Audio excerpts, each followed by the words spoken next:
Rien à faire, ouais. Florence, dis-moi, tu as des recommandations sur Internet? Oui, ça m'arrive, t'es sûr, ça m'arrive. Ah ouais? Mais ça prend combien de temps quand tu commandes? Ben écoute, j'ai de bonnes et de mauvaises surprises. Alors au mieux, 48 heures. Au pire, j'attends toujours ma robe d'il y a 5 ans. Hein. Non, jamais, jamais. Tu attends ta robe? Toujours là?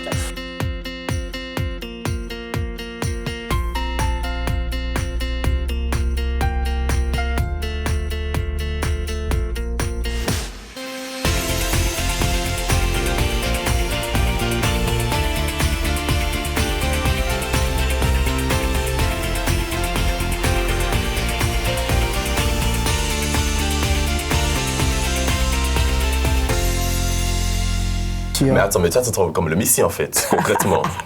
Ah, le Messie, on l'utilise dans beaucoup d'expressions, c'était sûr. Mais est-ce que tu sais ce que ça veut dire? Ouais, tu sais, hein. Ah, mais vous êtes théologien, je vous reconnais.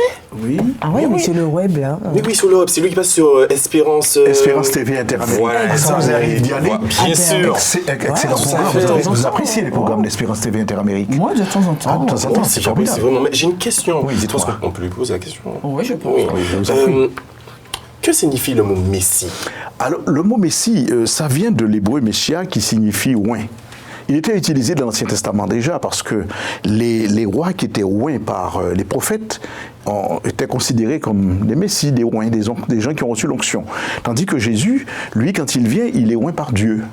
Donc il est envoyé par Dieu, il reçoit l'onction du ciel. En fait, il ne faut pas oublier qu'il est au départ un homme qui est né de Marie, etc., qui vient et qui maintenant va recevoir l'onction céleste et il sera attendu comme le Messie. Ça veut dire que celui qui sera et qui répondra à certains critères sera celui que Dieu a oint. Voilà. Alors, c'est que vous dites que c'est Jésus le Messie, mais qui vous dit que c'est lui? Précisément, c'est intéressant. Comment reconnaître qu'il est celui que Dieu a oint, qu'il est le Messie? Eh bien, il y a de nombreuses prophéties, parce que Dieu ne fait rien. Il y a un texte biblique, Amos 3, verset 7, qui dit que Dieu ne fait rien sans avoir révélé ses secrets à ses serviteurs les prophètes.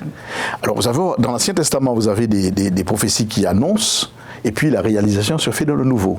Par exemple, dans le livre d'Ésaïe, chapitre 7, verset 14, il est dit que celui qui serait le Messie devait naître d'une femme vierge. Impossible, ça. C'est clair. Bon, maintenant, ça s'est fait. Ça s'est fait parce que quand vous lisez Matthieu 1er, vous découvrez que Marie, vierge, va enfanter Jésus. Ça, Dieu va nous étonner en quelque sorte. La deuxième chose, c'est que il est dit, par exemple, qu'il serait né à Bethléem.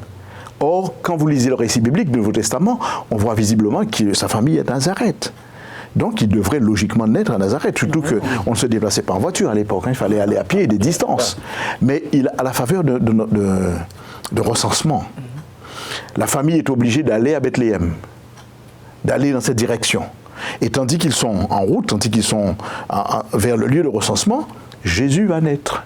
Et il va naître à Bethléem. Surprise, ça concorde. La troisième chose, c'est qu'il est écrit qu'il sera mis dans un tombeau de riches. Pas possible non plus, logiquement. Ils sont pauvres, les parents de Jésus sont pauvres. Or, il va se trouver qu'un homme devenu chrétien, devenu disciple, Joseph d'Arimathée, viendra voir Pilate pour demander le corps de Jésus et il le mettra dans son tombeau. Et là encore, la prophétie va se réaliser. Il sera mis avec les riches. Je peux ajouter qu'il devait être percé, il a été percé par la lance.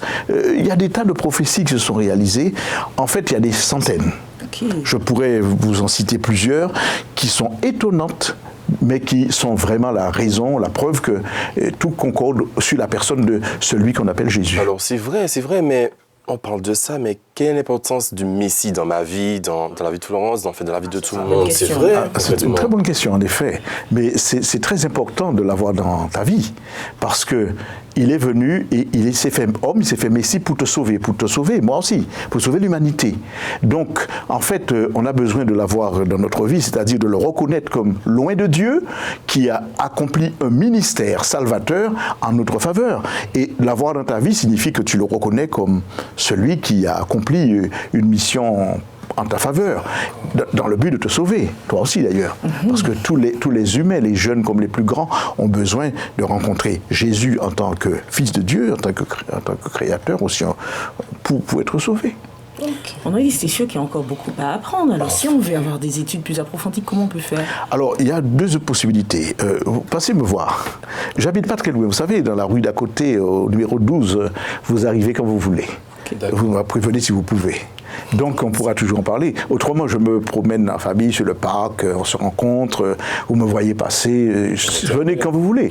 Autrement, si vous voulez en savoir plus, vous pouvez aller sur le site Interamerica Online. Vous avez une étude, vous pouvez vous inscrire et vous recevrez des cours gratuits et vous serez aussi dirigé vers un ouvrage qui vous sera offert. Super. Ah ben je vais aller tout de suite. Ouais. J'espère que tu pourras cette fois. Oui, je pense. Tu peux aussi inviter des amis à le faire parce que c'est ouvert à tous. Interamerica Online. On va y aller tout à l'heure, Florence. Okay. Ce fut un plaisir en tout cas. Merci beaucoup. Hein. Allez, au revoir. Comme quoi, le hasard n'existe pas. Non, il n'y a pas de hasard. À l'occasion, on se retrouvera. Allez, Super. portez-vous bien. J'y retourne moi.